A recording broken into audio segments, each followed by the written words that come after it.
This weekend's PPG was actually kind of exciting. We actually got to see Boulder Drug Zombies make its way into the finals, and is that some other interesting stuff as well?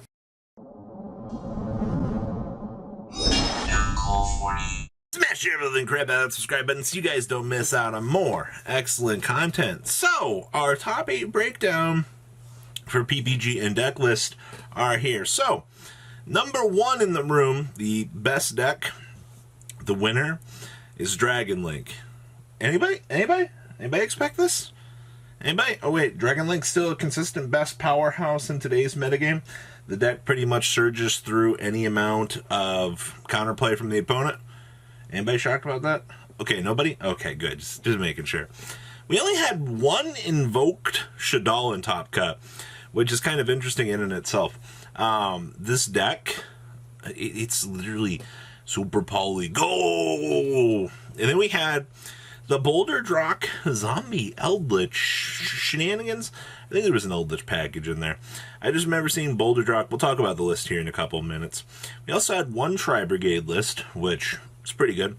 You know, we did that metagame breakdown earlier in the week.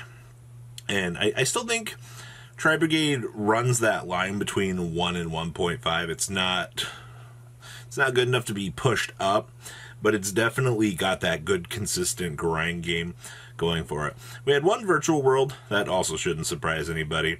Virtual World has a lot of people have kind of figured out what to do with it. Kaliga Crystal Wing was the more go-to. Some people are still focusing on the previous package, which was, you know, Dragoon in the deck. Either way, I think both variants to the deck do give some leeway for what you want to do. We also had one Zodiac Dogmatica, actually. Now, this is actually kind of cool. We're starting to see the Zodiac Dogmatica build come up a little bit previously, and it looks like it's still on cruise control for being one of those decks that you're going to end up seeing across the metagame, so we'll take that. And then, of course, we had one Prank Kids. Hey, once again, one card engines. All right, when I talked about this the other day, it shouldn't surprise anybody when you see these consistency breakers, basically. When I say consistency breaker, I mean, like, these one card engines are really freaking consistent, man. Like, they literally, you open up 4 hand traps, 1 starter, your starter goes, and then you just have the rest of your hand for defense. It's busted. And then we had one Gran Maju deck make it into the top cut as well. This top cut for the Ghost from the Past online platform for them, this is really frickin' diverse. Alright, when you can have a format like this, where you can spread things out so much, it's great. Like, hello? This is good results, alright? Now, first place out of this event was actually Bill Way here. Now, Bill was messaging me, he's like, "You're going to be proud of me, Robbie. I won the Ghost from the Past regional." I was like, "Oh?" He's like, "But not with Striker." I was like, dang it, Bill. Why are you like this? He said the MVP for him was actually Cherries. So, yes, that is Ghost Reaper and Winter Cherries down there in the side deck. Taking out your opponent's Winda and Samorg, games 2 and 3, is actually really good. That just lets Dragon Link play through any sort of threats that the opponent would try to establish on the board. I mean, who's to say that, yeah, you've got Dark Roller No Mores, and you've got talents already built into your main deck to handle certain threats, but that Ghost Reaper and Winter Cherries was the hard carry for him in what I heard from him. So that is exciting. Also, I see Beat Cop here seeing some play in the extra deck. That would explain why the collector's rares have been gaining a little bit of value. So the winner of the event being, yes, 1 Chamber, 3 Tidying, the Dragon made, oh no, just Dragon Link. Alright, next up, we have, yes, this is Invoked Shaddoll with the, yeah, Dogmatica package. So, same thing that we've been seeing here all format. Alistair 1 card engine. You have access to super polys. Also interesting enough with this build, we have prosperities to filter for additional resources, which will grant us pretty much everything that we want. See that we have Money Mud Dragon for the super poly. See we're playing Rage in as well. And then, of course, everything else here looks pretty standard. for what you want to see in this particular build. TC Boo in the side deck is also very interesting being added into this, so I'll take that. Huh. I guess once you establish like a Macabre and stuff, you're literally just good to go for the whole game. Like TC Boo plus Negate is pretty difficult to play around. Alright, next up, this is the Boulder Drock Eldritch Zombie strategy. I can't really say too much more about that because I think going forward that you just resolve Boulder Drock and then start full combo here. Zombies are this like super annoying deck. Oddly enough, we're not playing Rivalry in any capacity. Zombie World plus Rivalry is pretty much an auto blowout against your opponent in about 95% of the scenarios that you can find yourself against. Just locking your opponent out of the game and not allowing them the chance to play is really good. But outside of this, we're just playing more of a standard Dragon package, taking advantage of Boulder Drock shenanigans to not really allow the opponent the chance to, well, enjoy or play the game, all things considered. Also, Dynamiscus in here is another trap option. It's pretty cool. I also see that we're playing full armored in here as well, so that's going to open up some pretty cool shenanigans as well for this deck. Alright, next up we have Tri Brigade. So this is playing one rescue cat, actually. It's been a little while since I've seen this. We have Trap Tricks. That gives us actually access to Revolt, so that's effectively 6 copies of Revolt for our strategy. We have Prosperities to filter for our options. We have 1 copy of Rendezvous, and we've pretty much got access to so many hand traps here between Nibiru, Ash Blossom, and Droll and Lockbird. Nothing too crazy I really want to point out about this. I really do like the 1 cat in this deck, though. My only complaint is, well, when you get Ash Blossomed on your Risky Cat, you're like,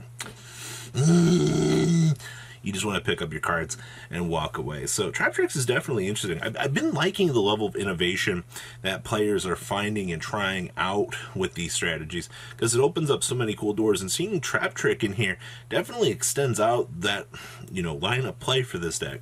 Next up, we have Virtual World. Ooh. Hey, look, it's Crystal Wing. Okay, so we're not playing Tzolk'in for this one, so that's actually really nice. Okay, so we pretty much... Okay, excuse me. We're playing Tzolk'in and the Crystal Wing package, but we're not going down the Kaliga path, actually, which actually opens up some relatively, I guess, more interesting lines of play. Because previously, like, now you don't have to bulk down on, like, trying to play Dragoon and things like that, or the Muddy Mud. So you can just produce a Crystal Wing, and then, and the particular scenario with this build, you get access to, yes, TC Boo, and you can grind your opponent out through standard means. This deck's recovery rate is really good as well. So this actually is kind of interesting. This does open up some different lines of play. I like when we can see different builds here and different things like that. So, this is interesting. All right. It's still interesting to see, though, that like Tzolk'in is still the best way to go about this deck. Next up, we have Zodiac Dogmatica.